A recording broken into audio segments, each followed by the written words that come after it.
Hey, what's up, YouTube? It's Nick from Rise Up Reactions, and I hate the Golden State Warriors.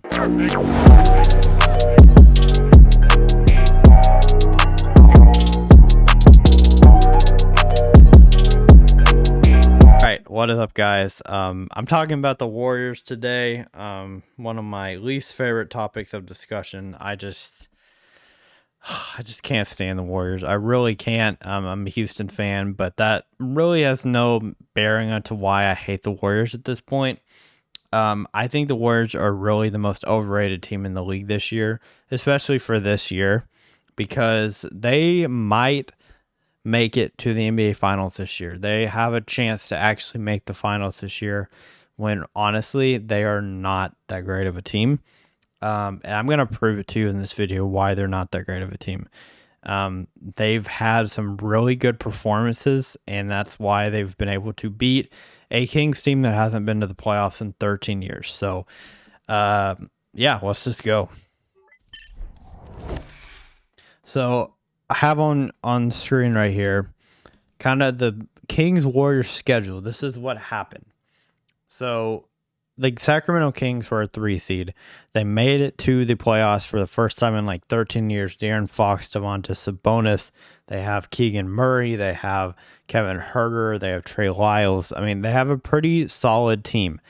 But none of these players are, I think probably some of these players have been to the playoffs, but the main core of players have not ever been to the playoffs. Like, they just haven't. De'Aaron Fox has never been.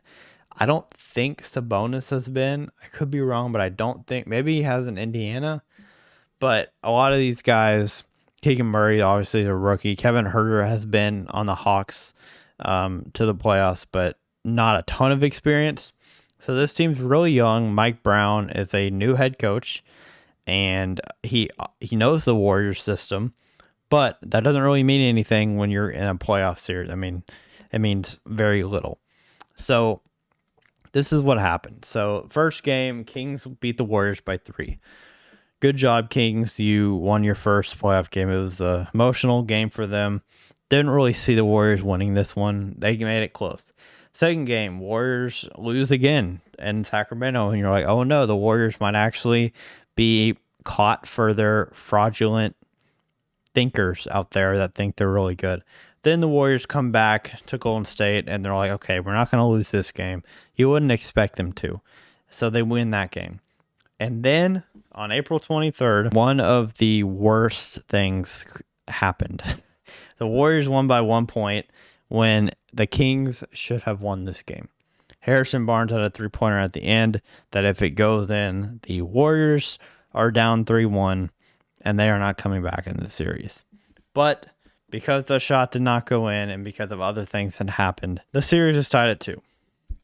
Going back to Golden State, you're like, okay, well, or sorry, not going back. It's usually going back to Golden State. It's going back to Sacramento. You're like, all right, so Kings need to win Game 5, you would think.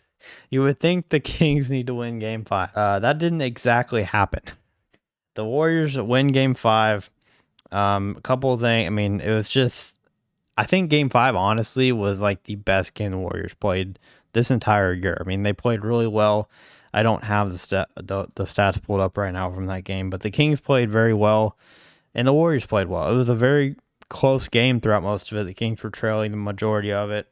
The Warriors just played, I think, their best game of basketball, other than maybe this Game 7 that they just played.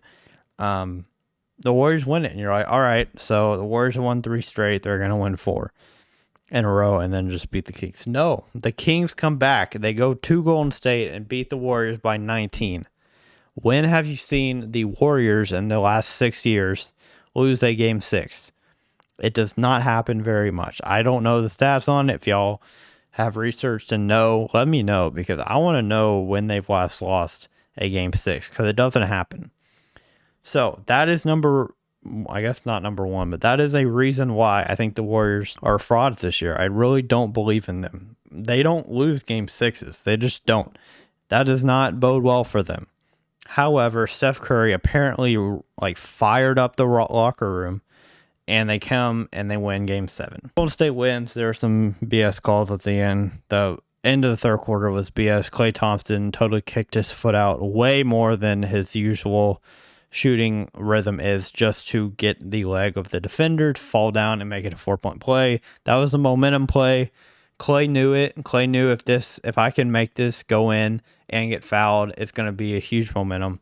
It worked. The refs, I'm sure, saw it and were like, we should call this a foul, because the Warriors could go up and then the momentum would shift. The refs know what they're doing. They wanted a Warriors-Lakers matchup. That's just all that. That's all that it was. Here is the box score. All right, I have the box score pulled up now. It's the correct one. So Draymond Green played 38 minutes, 8 points, 8 assists, 6 rebounds. Great game. I'm going to skip over Kevon Looney for a second. Andrew Wiggins sucks from the free throw line. He also sucked in this game. 17 points. Not great. Klay Thompson, 16 points, 2 for 10 from 3. Not great. So combined with all of those players, it was 40 points, whatever. That's similar to Keegan Murray, Terrence Davis, Malik Monk, if you want to say that, whatever. De'Aaron Fox, by the way, had a terrible game 7. Sabonis didn't play that well. They missed a lot of free throws. Nobody really played that well when you're looking at it from this view. Nobody really played well for the Kings. However, looking at the box score, there are 2 players that won game 7. It was one, Steph Curry, had 50 points. Give him credit. He scored 50. He took 38 shots. I mean, that's kind of a lot of shots for 50 points, but he he got 50. Give him credit. He's a great player. He wasn't going to lose this game. He was not going to be the one to lose this game. I still think if De'Aaron Fox plays better, they might have a chance to win anyway. But really, I think the key to this whole series has been Kevon Looney. I know it's crazy. You're going to be like, there's no way Steph Curry dropped 50. I don't care. I think Steph could have dropped. I still think, I think the Kings could have come back to win if De'Aaron Fox would have played better. But I also think Steph Curry could have had 25 and the Warriors still win this game. Kevon Looney had 21 rebounds. Let's see if we can go back. I'm going to go to each game here. Game 1 was a Sacramento win. Kevon Looney, 9 rebounds. Okay, just keep that in mind. 9 rebounds for Kevon Looney in game 1. Game 2, another Sacramento win. Kevon Looney, 7 rebounds. Oh, okay, so he had single-digit rebounds on their losses. That's interesting. Let's go to game 3 when the Warriors won. What happened? Oh, Steph Curry had 26? No, that was the wrong way. Steph Curry had 36 points. Oh, let's see what Kevon Looney did. Oh, 20 rebounds. Oh, okay, that's funny. So 20 rebound game for Kevon Looney and a win. Let's go to game 4, where the Warriors won by 1 point. Doesn't matter. They won by 1 point. Give him credit. Kevon Looney, 14 rebounds, double-digit rebounds. Curry, what did he do? 32 points. Okay, makes sense. Let's go to game 5 now. And I know you already get my point. I'm going to go to game 5 anyway. Game 5, let's see what Kevon Looney did. Oh, Curry had 31 points again. What did Kevon Looney have? 22 rebounds. Interesting. Very interesting how this is all panning out. Let's see what happened in game 6. Well, I guarantee you Curry had 29. Pretty good. Only 13 rebounds. So it's a pretty good game, honestly. Those 2 players played pretty well. But overall, you didn't really have other guys show up. Draymond Green was not available. It was a tough game. Or was he? No, Draymond Green came off the bench. My bad. But he played like trash. So Kevon Looney, 21 rebounds. Curry, 50 points. Okay, my point here, I hope you all get my point with this.